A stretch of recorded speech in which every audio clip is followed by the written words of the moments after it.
Good afternoon. I suggest we start right now to not add to the already delay we have. I'm Sylvain Loiseau from ARCEP, the French regulator. I'm speaking today as the head of the IoT project we have been leading during the span of last year. We've been talking to around 60 companies and stakeholders and administrations, and we've come up with a white paper on IoT with both like a diagnostic of what we understood IoT was, and a roadmap of actions for RCEP, some of which include actions that need to be taken at the European level, which is I think the good forum to address. One of the issues that we have addressed in this white paper that you can download on our website. It's in English, so I invite you to have a look at it. One is the issue of scarce resources, which for IoT devices to connect require both frequencies and numbering. And as regards frequencies, devices can connect either using unlicensed bands, or bands that are under a general authorization regime, and devices only need to comply with a certain set of technical rules. And you also have frequencies that are exclusively licensed to mobile operators, and that guarantees a certain level of quality of service because the band is attributed exclusively. And one of the questions that might be addressed during this panel is the ability of both these kinds of frequency bands to coexist, scale, and hopefully thrive in the context of billions of devices to potentially connect in the coming years. As regards numbering, the scarcity of resources might prove to be one of the challenges in the context of interoperability and the ability of users to aggregate data from very different kinds of devices and connectivity networks. Numbers are of different types. Public numbers, public identifiers such as M2M numbers, and private identifiers, which are typically used by LP1 networks today. And well, I'm just going to be ending now my introduction because I want to have maximum time for our panelists and for questions from the room. So I'm going to hand over to Oscar Carvalho from Anacom, who has very kindly accepted to take over for somebody who had to cancel at the last minute. So please, Oscar, the floor is yours.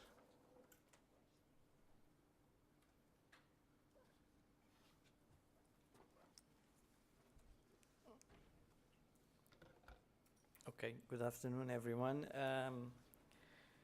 My name is Oscar Carvalho, and I'm working on the Portuguese national regulator, and I'm replacing the chairman of the working group on numbering and networks and numberings from the CPT, Mr. Johan Svalverd from the Norwegian regulator. So just a quick presentation. I will present the presentation that we already made, as already was announced. I was replacing, and I only know yesterday that I will make the presentation today. So I'm using the presentation that was already prepared to do that. Just quick presentation about what is the CPT organization, and here it is a big organization that is representing for 48 European countries and regulates post, radio, and spectrum, and also communications services and networks. So the working group NAN is numbering and networks. Have different project teams, and according to the issues, different project teams study the issue, and these issues related with numbering and machine-to-machine are dealing with PTFNI that is shared by an Italian expert from the Italian regulator.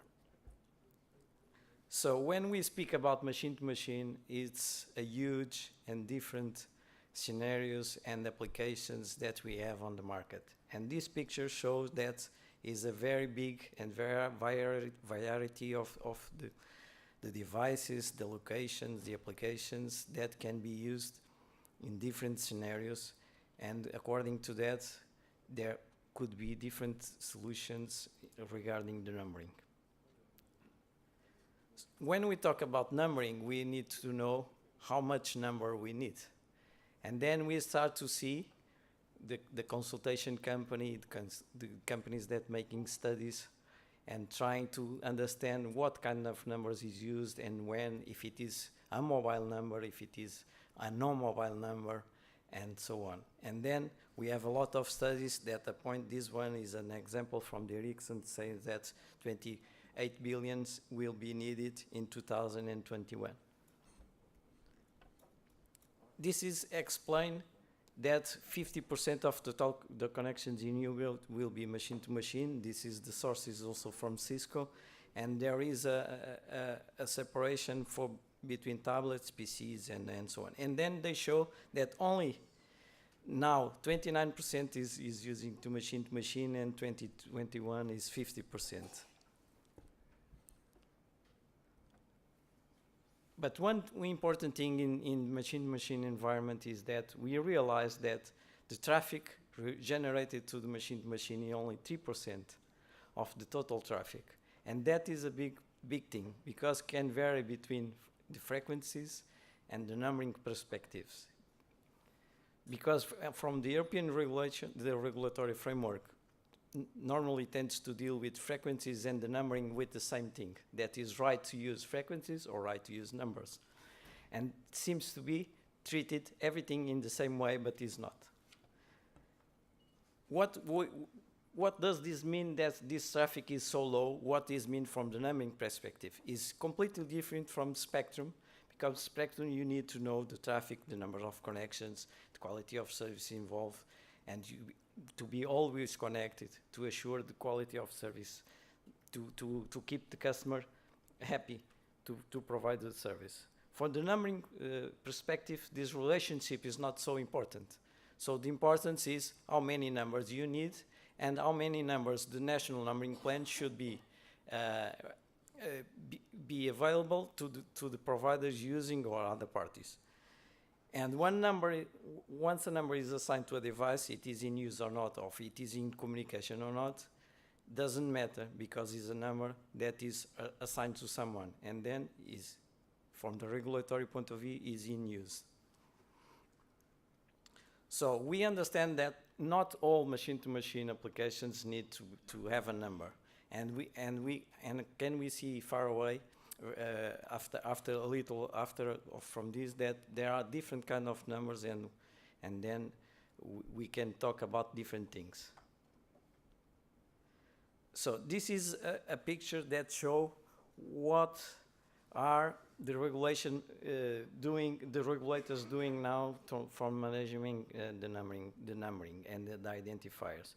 So we have the traditional world, the telecom world, that we have on the left side the two important numbering that we are talking about in the machine-to-machine environment. One of them is the V164 numbering that is corresponding to the recommendation from ITUT that is related to the International Numbering Plan for Telecommunications. And we have E212 recommendations that define the IMSI, that is the number that's using in the SIM cards. These are the more numbering resources that are needed to using in a machine-machine environment. So this presentation will show what the CPT and in particular working group on numbering and networks is doing now. So we already published in 2010 a report 153, that explain and analyze what kind of numbering should be addressed to the machine-to-machine communication. In this report, we present and we conclude that there are 4 different options to using numbers. The options are more or less to using the existing mobile numbering range, to using a new numbering range, to using the international numbering range from resources from ITUT, and to use private numbering plans. And then we have the recommendations that follows the conclusion of the report. But here, in this picture, we can see how many countries in Europe already have a specific numbering range for machine to machine, and the year where they implement this numbering range in the national numbering plan. On the right side, we have these countries. You have allocated 167 billion of numbers. That is the capacity, and they are already assigned 207 million of numbers. One of the numbering resources involved in the machine-to-machine environment is the number that is on the SIM card. And the SIM card have an IMSI, and the IMSI is defined in the recommendation E212 from ITET. They have two fields, that is MCC mobile country code, the MNC mobile network code, and the MSIN. So the total of digits is 15 digits. So the report that we're producing, the report 212 actually is the same number of the recommendation. Analyze the situation on how this IMSI is used and what we could do to using this IMSI in the machine-to-machine environment in order to allow to change from provider without changing the SIM.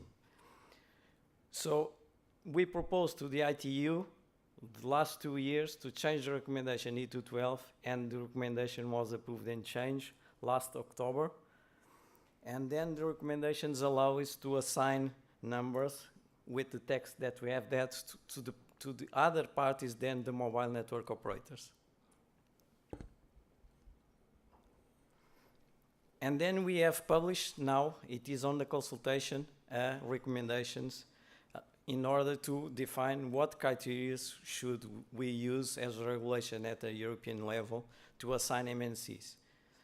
Because the MNCs is a 2 or 3 digits length, and it is a scarce resource because for now everyone is using 2 digits MNCs, and we only have 100 MNCs to assign to the market. The question is that the issue here is that there are some regulators that already assign MNCs to the other parties like MVNOs and GSMA, and there are others that don't do it. That with this change could happen to also assign in these countries where it's forbidden in the past.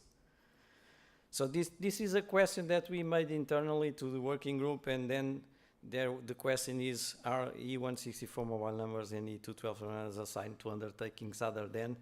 And then we only have a few answers because we have 48 countries and the answers is not representative, but I keep it the answer. So 7 said yes and 11 said no. And when we talk with changing the connectivity of the provider, in the machine-to-machine sector, we have two different things. We have the OTA, that is already mentioned today, that is already foreseen in the new European code, and we have to assign, to flexibly the assign of MNCs to the parties. This is a big challenge for regulation because we only have 100, and we need to assure at the national level that is we have a sufficient numbering the MNCs to assign to the parties. If we don't assure that there is a risk here, but of course we can ask for an additional MCC from to ITUT. So these are the two solutions that can be used in both at the same time, so you can use one. And the big challenge for now for the regulation, and it is foreseen in the new European code, is the extraterritorial use of E164 numbers. Because the ITU assigned the numbers to a country when we have the country code as a prefix in the like in case of Portugal, is 351. So this means that the resources after the country code is a national numbering resource. And because it is a national numbering resource, should be administered by the national regulator authority. And then when the Commission proposed to using these kind of numbers in extraterritorial use, this means that it will be a challenger in order to comply with all the requirements that the framework needs to assure. And the most important requirements is to not allow its misuse of numbers, to comply with consumer protection rights like number portability, and to assure legal interception of the communications, and also to understand how is the country have jurisdiction if the numbers is used in another country. That's representing a challenge.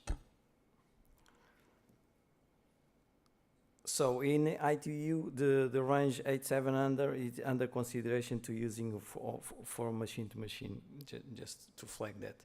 And in ECC, we are studying the creation of a database in order to increase the transparency of the numbers. So we want to increase, to know between the regulations what kind of numbers is used in another country. This is also a question that we asked to our 48 members if it is allowed to using E164 numbers and E212 numbers in the permanent basis for machine-to-machine services. And 11 said yes, and 9 said no. Again, this is not represented the 48 countries, is only a few part of that. And the other question is, I think is to know if we allow it to use numbers from another country in our country. This is related to 112. I will skip that in order to comply with. This is another thing that we are doing. So this is one working group that we are doing, and we are studying in the number portability project team in order to allow it to using a system that already made already mentioned today by Vodafone and for machine to machine, that is to using a system similar to the portability in order to allow portability of IMSIs. And we are studying the issue, and if it is good or not, and if it is suitable, easy to implement.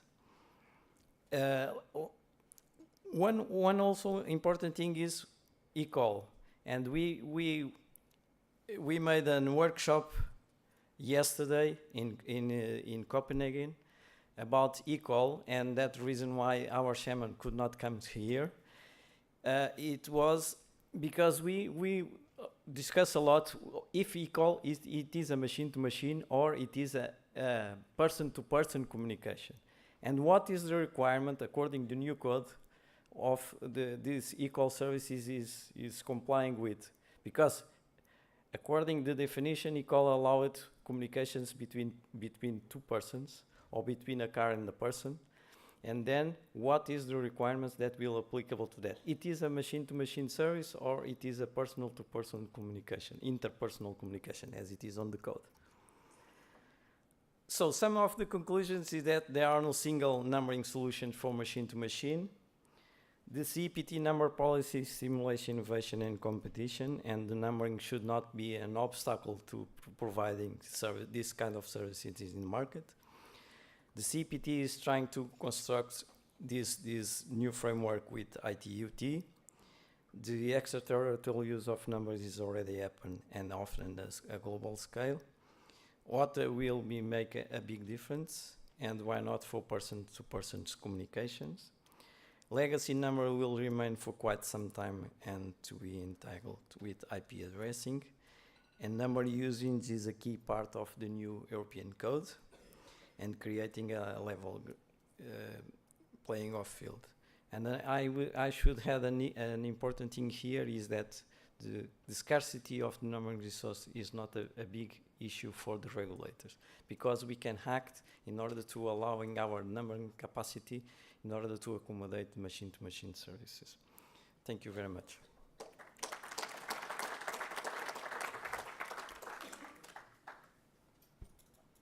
Thank you, Oscar. I'd like to introduce Stefano Nicoletti from GSMA. Thank you, and good afternoon, everybody. My name is Stefano Nicoletti. I am an IoT policy and regulatory expert within the GSMA. We're based in London. And it's a great pleasure for me, on behalf of the GSMA, to come here today and speak about IoT and policy challenges. I would like to thank our friends from BEREC for the kind invite, and I have very much enjoyed this morning session, so I hope this third panel and the next one will be as interactive. For those of you who are not familiar with the GSMA, we are the trade association representing all cellular providers, mobile operators in the world. We count more than 800 members across the globe. We also have members that are non-mobile operators that are part of the greater ecosystem, the broader mobile ecosystem, about 300. And we are quite famous, let's say, for organizing the leading events in the world from a technology and perspective is the Mobile World Congress, which will take place this year in Barcelona at the end of this month. So I hope to see you, most of you, very soon there. We are committed to IoT very much, and we have started a program called Connected Living that focuses on the IoT quite a few years ago, with the objective of accelerating the deployment of mobile IoT solutions. We don't just let's say, we're not just active as a lobbying a trade association, we're also active in promoting and deploying solutions and tools for the industry to accelerate the IoT deployment. And in this slide, you can see some of the leading initiatives that we have had in this space. From your top left, you see mobile IoT. This is the name under which we basically put together the name of three technologies: NB-IoT, LTE-M, and EC-GSM. These are managed LPWA solution. They have been standardized by 3GPP not long ago, and they are already available for deploying LPWA type of solution in managed spectrum. The remote SIM provisioning of the embedded SIM, our friends from Vodafone have spoke largely about this initiative already, so I won't dwell on it. And this is basically to respond to the specific necessity that M2M devices have. They are devices produced in one location with a connectivity need that may be related to another location, so the possibility to configure and download the connectivity locally is very important. The remote SIM provisioning enables this possibility. We are also active on the big data space. We are trying to understand where a business case could be deployed in big data. We work together with our members and the larger ecosystem. On the security front, we are also very active. We have deployed, and they're all publicly available on our website, the so-called GSMA security guidelines for IoT. This is a set of guidelines and recommendations that are not just for the network bit, but for the end-to-end part of the IoT, so for the devices and for the back-end. This is very important because IoT is not just network, it's a much more complex ecosystem. These guidelines provide indications on how simple fix could be implemented in normally cheap devices to fix those bugs and problems that we've seen this morning. Hackers attacks, sharing password or usernames, things that could be easily fixed. So let's say easy wins there. We are also active on the various verticals at the automotive level, and also smart cities and healthcare. We see these as the three primary verticals of our initiative, and we will be doing more this coming year. We are a global organization, as I said, and we have a number of initiatives around the world on IoT, on the policy side and regulatory side. Why this is important? First of all, because IoT is global on its own nature. It's not just regional, it's not just national. So for us, it's important that the same rules apply across the globe. We see different regions being at different states of implementation, and for us it's I think we are very well placed to make sure that different regulators or regulatory bodies or policymakers around the world get consistent messages from an organization like ours. So we have obviously a number of work streams here in Europe. We deal with our friends from CEPT. We have responded to the berec consultation last year. We have active work streams in the ECOL, and obviously we will be responding to the ongoing on the electronic communication consultation that is open. We have also acted in the US with the outgoing administration, with the NTIA, part of the Department of Commerce, active in Latin America and India and in Asia-Pac. So I think the message here is that, remember, that IoT is global and it needs a global standard, and that's where we are trying to focus our effort on. Quick statistic to complement what our friends from CEPT have presented. I've used here statistics from Makina. I'm just focusing on the wide area IoT type of connectivity. Cellular connectivity is one of the connectivities available, and is probably around, expected to be within the 20 and 30% in 5 or 10 years' time. Another part of the cellular bit will be in the LPWA there, so in the light blue box. This is expected to be the single most growing part of the market in the future.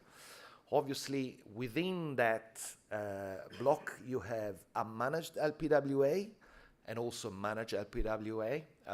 Statistics as of today from other independent advisors indicate, as of 2016, that roughly a third or a quarter could be managed, are managed as of today, out of the 100 LPWA network that has been counted, established.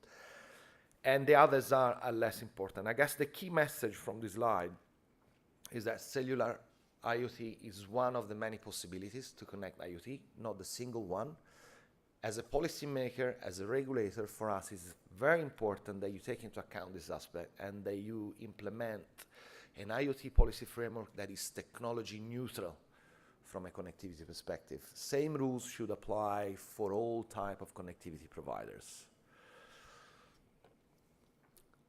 As I said, we have been going quite a lot around the world recently, try and ensure consistent regulation. And I have to say that I was very pleased to see berec's enabling the IoT consultation paper earlier in 2016, February 2016. And wherever I went, I pointed other regulators to this report.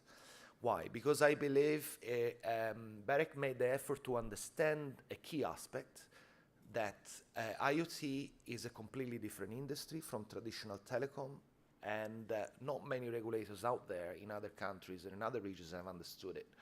berec has dedicated in the annex of that report in looking at the different business models.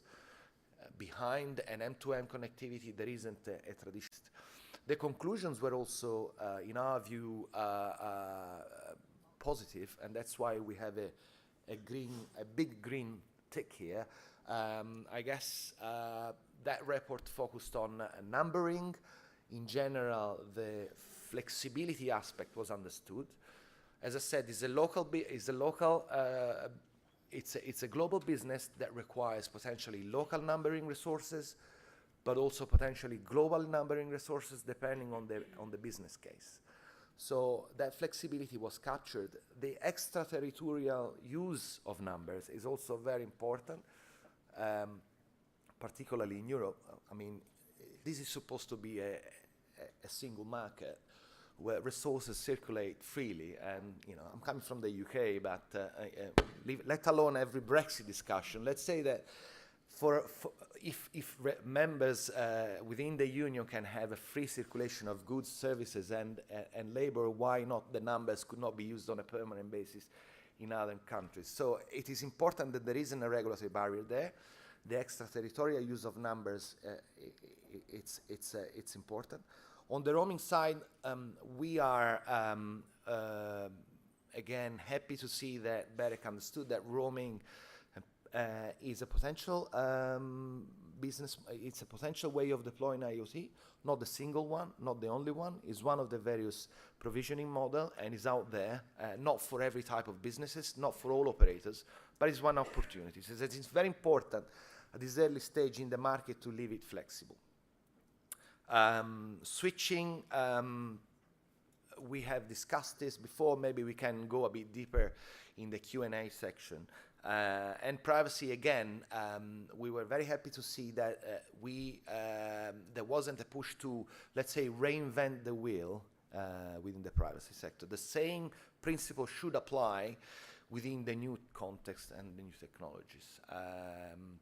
We are very active to ensure that with this activity on the e-privacy directive, the communication provider, the traditional communication provider, are not over-regulated where compared to other providers. 2 points. I was asked in this presentation to focus on our policy asks on both numbering and spectrum. For the numbering here, very quickly, I think this is less controversial. The first point is around the EU numbering range. I think that's pretty much clear. That we made it clear that this is a global business. There is no need for a EU-specific numbering range. And I was pleased to see today that this seems to be not an option considered by regulators anymore. Second point, the use of IMSI code or MNC mobile network codes to be assigned to operators other than telecom providers. As the previous presenter stressed, this was recognized by the ITU recently. It's also in the draft European Electronic Communication Code. We understand the principle. We don't see the logic of MNC and guaranteeing, let's say, a competition dynamic and relating it to the lock-in.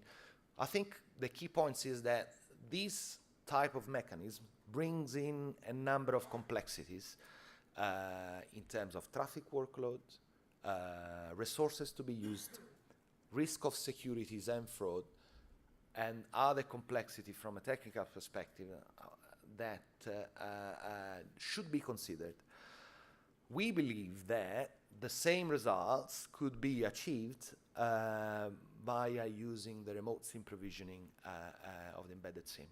And they were in the same slide from our previous presenter. I think we believe this solution is more elegant, is more efficient, and guarantees the same results. Switching on to spectrum-related discussions. As I said at the beginning, we have been behind the standardization 3GPP of mobile IoT technologies. Families of 3 technologies, LTE-M, NB-IoT, and EC-GSM IoT, that can be deployed on most LTE bands today via a simple network upgrade or software upgrades.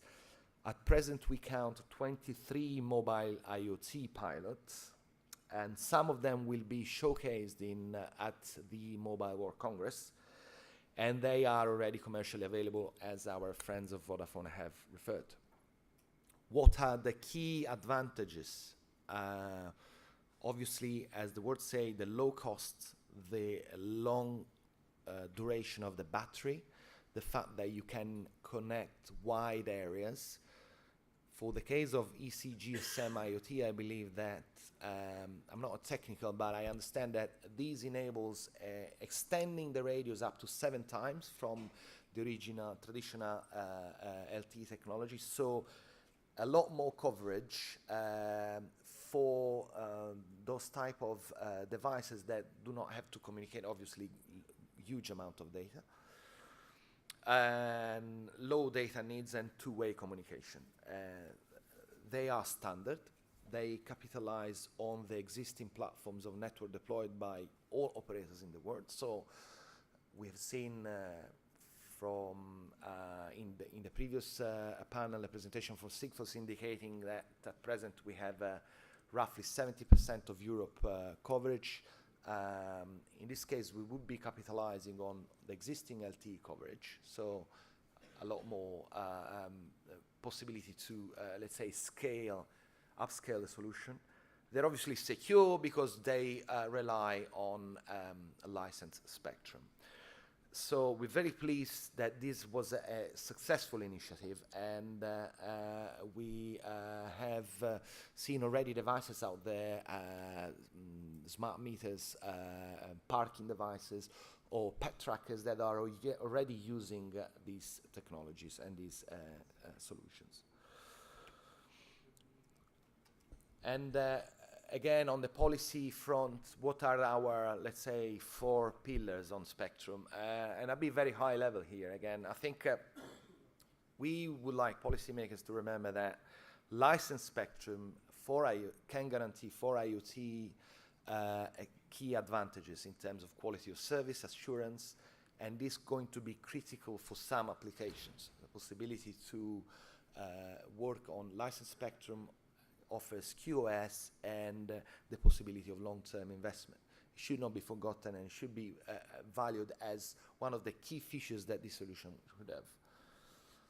Secondly, adopt technology and service neutral frameworks. And unfortunately, as much as these principles have been out there for so long, sometimes they could be a dead letter. Example, LPWA managed solution as the one we have seen may encounter some problems in some countries where you cannot use them on the standard LTE technology. So you might want to change, you may want to revise your rules in some bands. There may be a need for these technologies to be allowed under the current LTE family. Second example, again, referring to ITS ongoing debate on 5.9. There's 2 technologies out there. One is LTE based, the other one is on the 802 families. Again, this could be an issue in terms of both interoperability and technology neutrality. We believe they should live together, should be given an opportunity for LTE to be present in this space. And we are aware of ongoing work from 3GPP, and also we are open to potential solutions. So a space to watch. Thirdly, most often I get the question, should there be bands assigned for M2M or IoT? I was there in India. I had this question last quarter quite a few times. Our position as GSMA is that the current existing and future mobile spectrum assigned to the mobile industry is excellently placed to support the IoT developments and for personal mobile services as well as IoT to live on the same spectrum bands.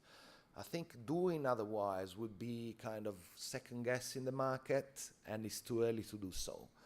So our members are well positioned to deploy both services on their license bands, and that's where we are today. Finally, spectrum harmonization, again, one of those principles that is very well established, but it's always important to remember, and then after that I'll conclude. This is important for traditional personal services, but is even more important for IoT devices that are cheaper and have got more of a, most often are cheaper, have got a more complex value chain, and therefore sometimes their size is much smaller, so the need for embedding a module as well as an antenna that is compatible with the least number of frequencies possible is very important, so that they could work across the globe effectively. Harmonization is key for IoT, even more than traditional personal communications. And I think with that I've concluded, and I would like to thank you very much for your attention. And speakers, over to you. Thanks.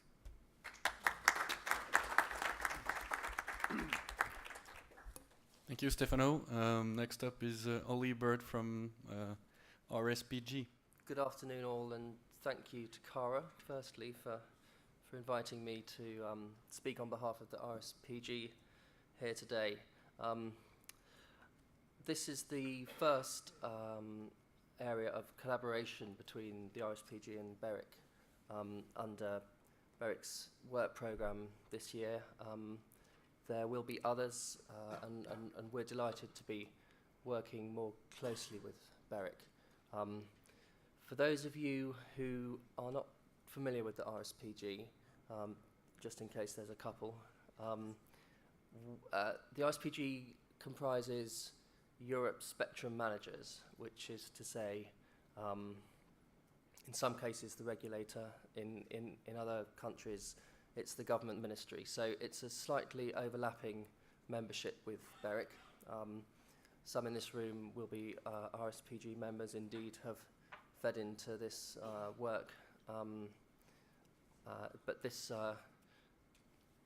group enables the kind of full complement of spectrum managers to come together and advise Europe, advise the Commission on spectrum policy. We look forward to doing so this year with BEREC on mobile coverage also. There's a couple of work streams that we'll be collaborating on, and on spectrum for innovation.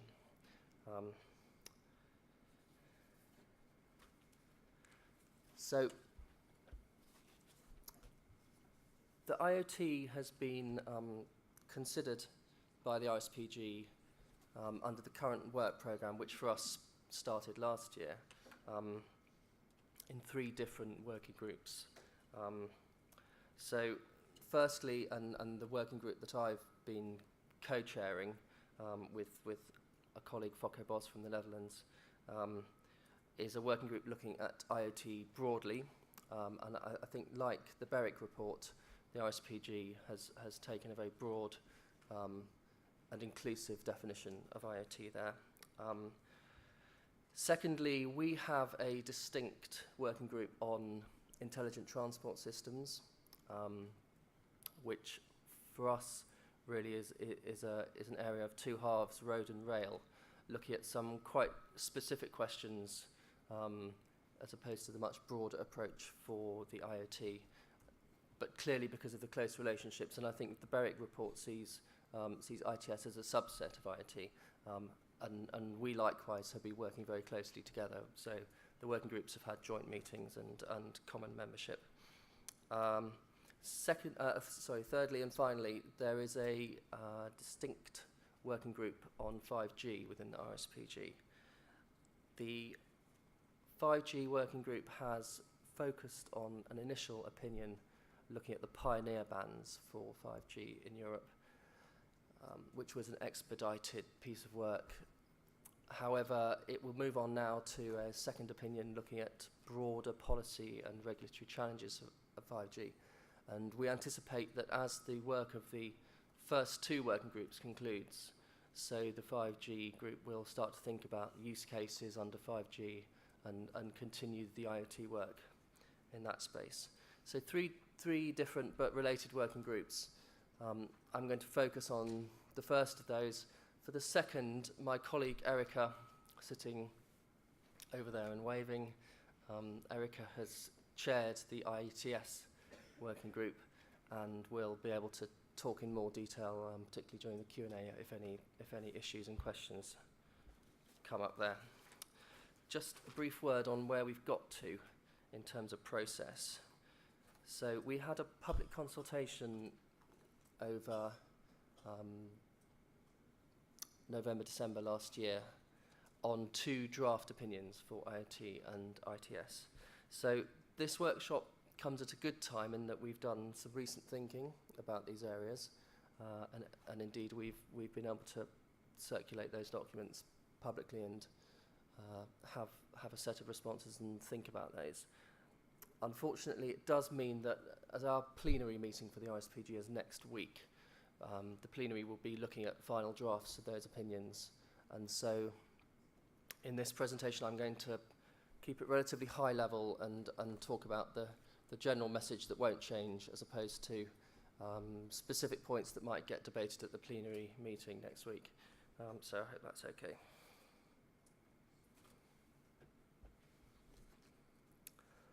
I think in terms of the key message for IoT coming out of the ISPG work, and very similar, I think, to the berec key message as well, we see the diversity of spectrum solutions necessary for the IoT ecosystem.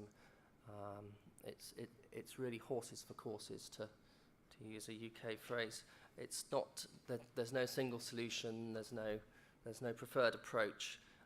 It's a heterogeneous field with many diverse use cases. And the diversity is both in terms of spectrum bands that are required, with different bands being more suitable for different purposes, depending on whether you have requirements for coverage or for bandwidth, and also in terms of the authorization regimes for users to access those bands. Again, and as Stefano said, there's a licensed approach. There's also unlicensed spectrum under a general authorization model, and it's really a question of having a balance of those approaches, and the berec work again, I think, recognise that, so we would agree. I think another message that we have in our report is that IoT is not something that's just been invented and has yet to grow. Indeed, it's been around for a while in many different forms, using different types of spectrum. And so we think that spectrum so far has not particularly constrained the growth of IoT.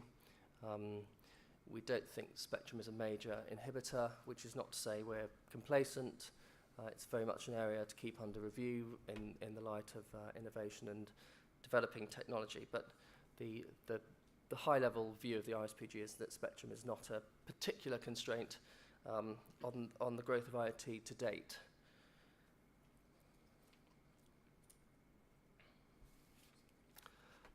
Just to say also, in terms of our general approach, we haven't really made our own forecasts for the growth of IoT or sought to rely on others. Rather, we have a kind of qualitative approach, looking at different use cases and the requirements for those. So we haven't tried to gaze into a crystal ball and predict the future and say we need to get this type of spectrum ready. Rather, it's about seeing the whole picture, seeing the different types, making sure that spectrum is available in all these different types, different ways.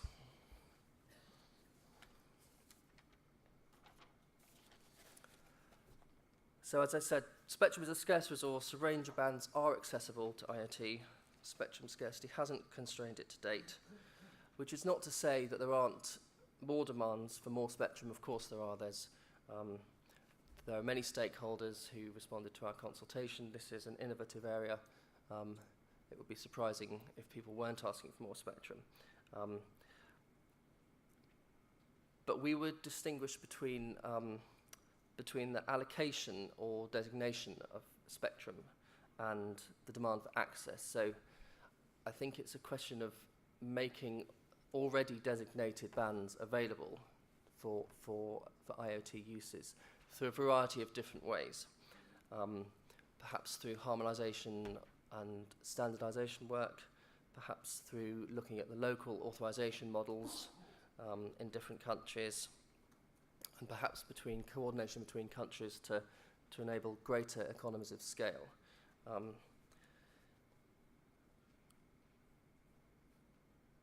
As Stefano said, there are bands already in use at a global scale, and the global scale is important here. We're not just talking about the European scale. Bands include bands for short-range devices, for Wi-Fi, for low-power wide-area networks, and indeed cellular bands. And cellular bands, not just the present ones, but also the 5G bands that we're looking ahead to, identified by the RSPG opinion. So with all that in mind, we have proposed a roadmap for IoT spectrum access. This is intended as a soft tool, I think, enabling greater coordination between the member states and members of the RSPG, rather than recommending any hard action or pan-European harmonisation. I think it's also a helpful diagram, and I hope you could read some of the writing on it, but if not, I'll just talk you through. In understanding the different types of spectrum for different types of use. So broadly, the diagram tries to capture 4 different dimensions. Those 4 pillars in a row are broadly the sort of network opportunities for the IoT. The bars going horizontally across them are different use case needs, so talking about wide area coverage, short range connectivity, quality of service. The brackets on top capture the aspect of the different authorization models, so dedicated spectrum or shared spectrum. And then finally, the columns at the bottom capture the specific frequency bands that we're talking about under those different scenarios. So those are the frequency bands that we will be encouraging the RSPG members to focus on to enable those pan-European economies of scale to develop. Just to say briefly also on the ITS side, so this really considered 2 specific areas, road and rail, as I said. I think the overall message on both those areas is that there is sufficient spectrum currently for the needs of those transport systems. But in both cases, it is a developing area with technology evolving. In the case of road, 30 megahertz of spectrum has been identified as a core band for safety requirements. This is designation, so this is not exclusively for ITS. And there is an option of extending that band, but presently the RSPG is not making that recommendation. Secondly, in terms of rail, the existing harmonised arrangements will be evolving, and there is a longer-term need for the rail industry to consider spectrum. But there's a range of options here, and we're not coming down in favour of any specific recommendation. So that concludes the tour of the RSPG. Thank you very much.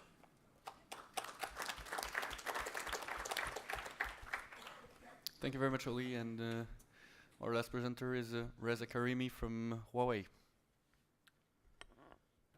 Thank you, Mr. Chairman.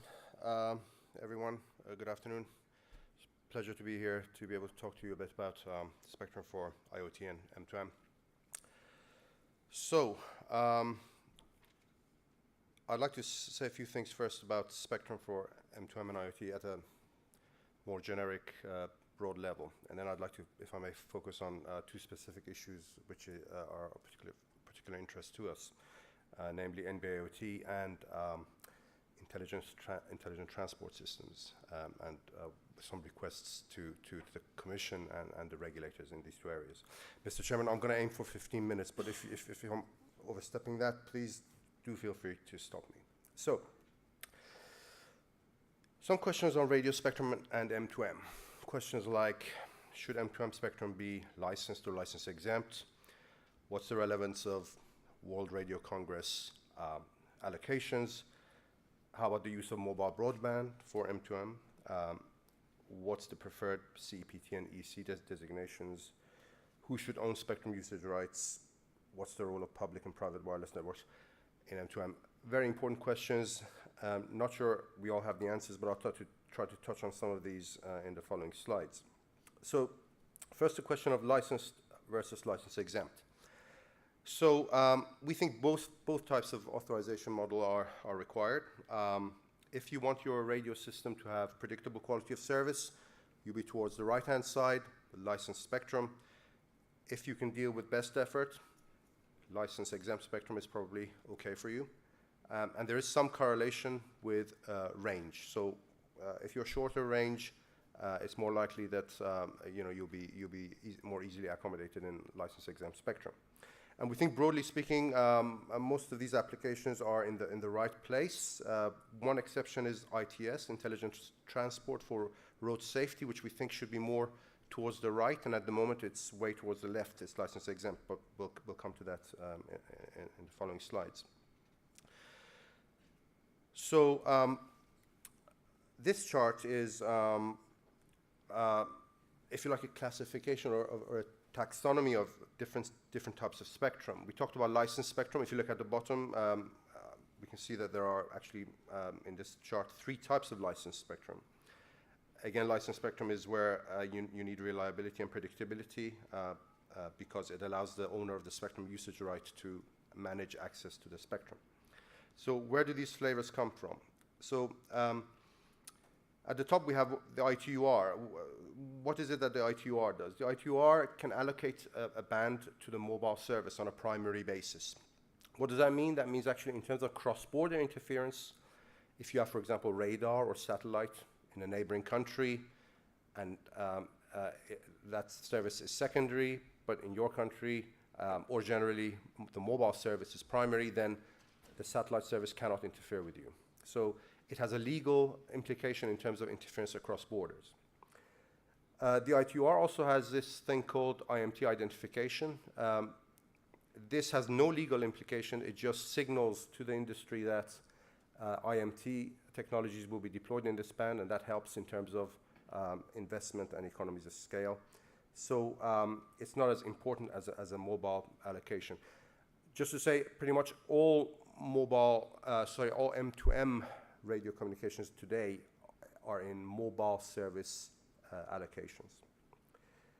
Then we have the question of what the European Commission does in terms of designating a band. And we think in terms of M2M, designation to electronic communication services is a preferred approach. It's sufficiently, flexible and least restrictive. We don't think there's necessarily a need for a specific designation to M2M. Although the part where I say other, there is, of course, special cases where other designations can be useful. For example, an example again being ITS, where the mode of radio communications is different, and therefore an ITS designation would be helpful. And of course, if you have a non-ECS designation, you can again have license exemption or licensing of spectrum. And this is really a responsibility of the national administration. Although in Europe, of course, we try to be harmonized. So most countries go along the recommendations from CEPT in that respect. So I hope that clarifies the range of different types of spectrum which can be used for M2M. So again, let's look at licensed and license-exempt spectrum, but in terms of the value chain in terms of spectrum. I'll skip these slides because we've just talked about them. Okay, so this one, license-exempt spectrum. So this is an example where we have various vertical companies. They have access to radio equipment. They're at the bottom. And they buy their equipment from vendors. And in terms of interaction with the regulator, they really don't interact with the regulator. They just, as long as the equipment that they use follow the license exemption regulations, the verticals can use those equipments. And so there's no financial transaction between the regulator and the users. And today, many M2M applications use this model, RFIDs, electronic toll collection, many smart home applications, short-range devices use this model. So there's another model that the verticals use today, based on licensed spectrum, which is not as well known, and they use essentially private networks, and this is particularly used in the utilities, especially the electricity industry.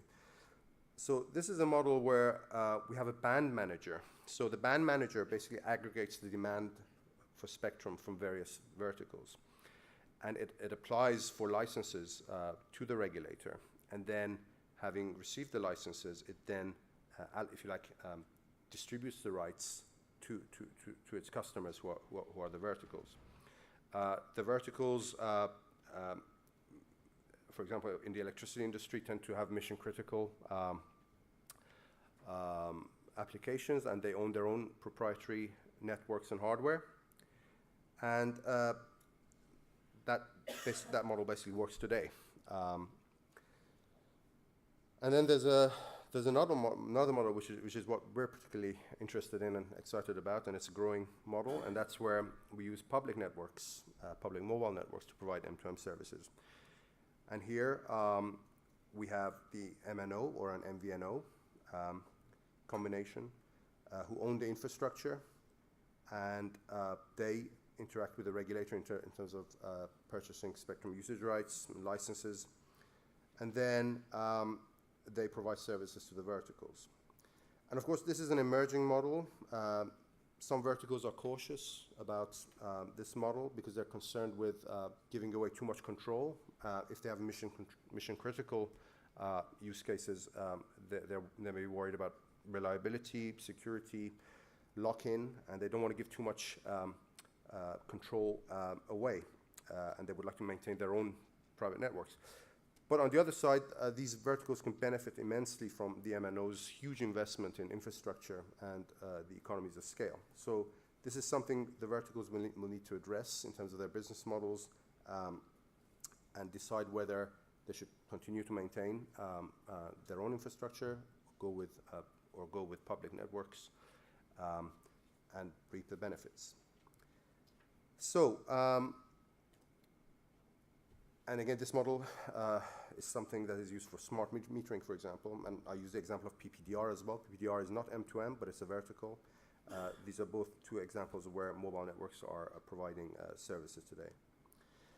So, with that, okay, that's what we've just been talking about. With that, I'd like to move on quickly to NB-IoT. NB-IoT, as I'm sure many of you will know, is a 3GPP specified technology. It allows efficient use of spectrum. It allows mobile spectrum to be used for machine-to-machine and IoT communications. And it's got various modes of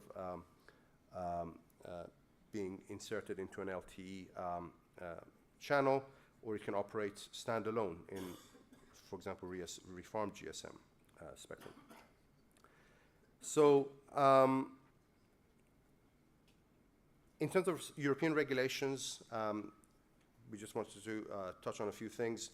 There's broad consensus that NB-IoT can be deployed in mobile bands with little or no likelihood of harmful interference as compared to GSM or LTE.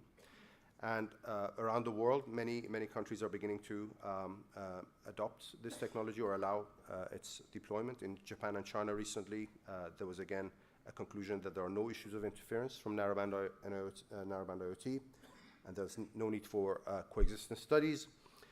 CEPT also broadly agrees, but requires amendments of the ECC and EC regulations. So we know that there's no likelihood of harmful interference, but because the rules need to be amended to account for NB-IoT, there's a need to have a process. And this process can be lengthy, and this can have substantive implications, negative implications on NB-IoT deployments in Europe.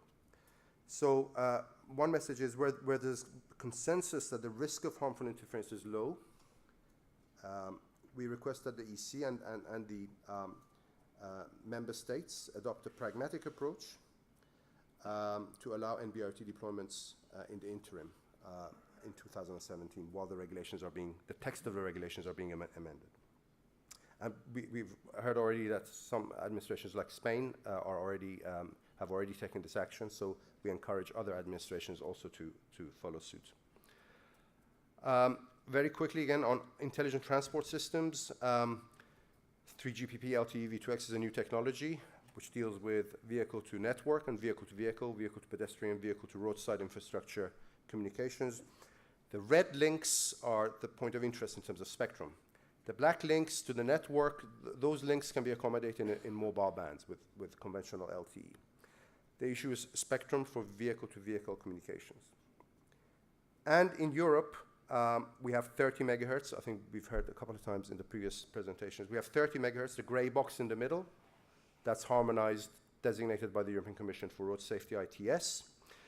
The issue is that it's license exempt. And that means technologies like LTE V2X have to coexist with 802.11p, which is another technology for ITS. Okay, we're committed to making that happen, but it's a challenge. It's a technical challenge, which is why we were looking at the top 20 megahertz, which hasn't been designated so far, and whether there's a possibility of a different type of authorization.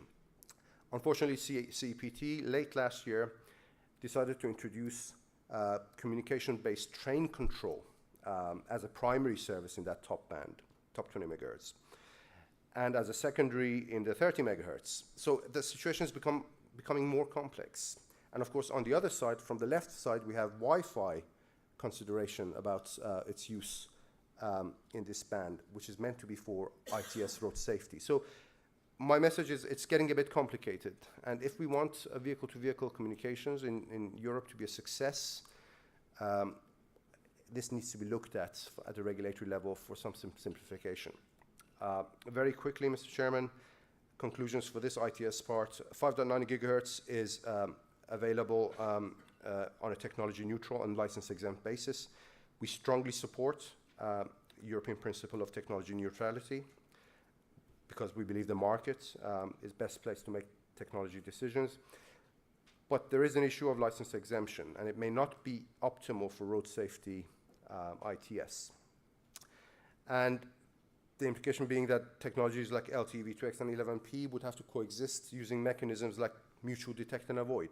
And we're committed to getting these mitigation measures in place and specified in organizations like ETSI. But there might be some implications on performance, and this is a challenge. So we encourage the European Commission to consider alternatives to pure license exemption for V2V communications and ITS spectrum, so that the owners of spectrum usage rights can control the access to the spectrum and avoid this kind of interference between different technologies. Mr. Chairman, I'll now try to wrap up with a summary.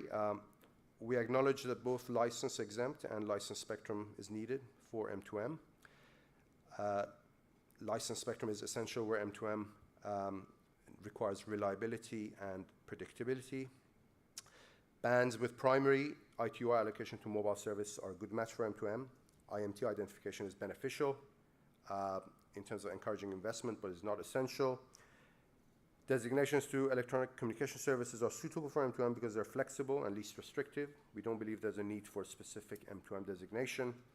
Mobile network operators are well placed to provide M2M services to the verticals, and they can exploit huge investments in radio infrastructure and economies of scale in equipment.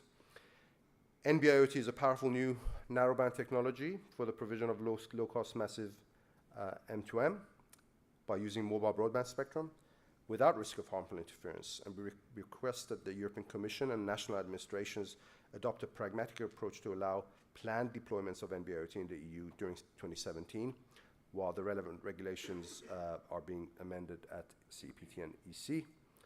And on LTE V2X and ITS, 5.9 gigahertz spectrum is ideal. Unfortunately, it's license exempt. There's an issue of coexistence between the multiple technologies in this band, and we're committed to make this coexistence work, but it is challenging and it's a bit uncertain to the extent to which it can meet the requirements for road safety. So we encourage European Commission and national administrations to consider alternative authorizations to mitigate the risk. Thank you, Mr. Chairman.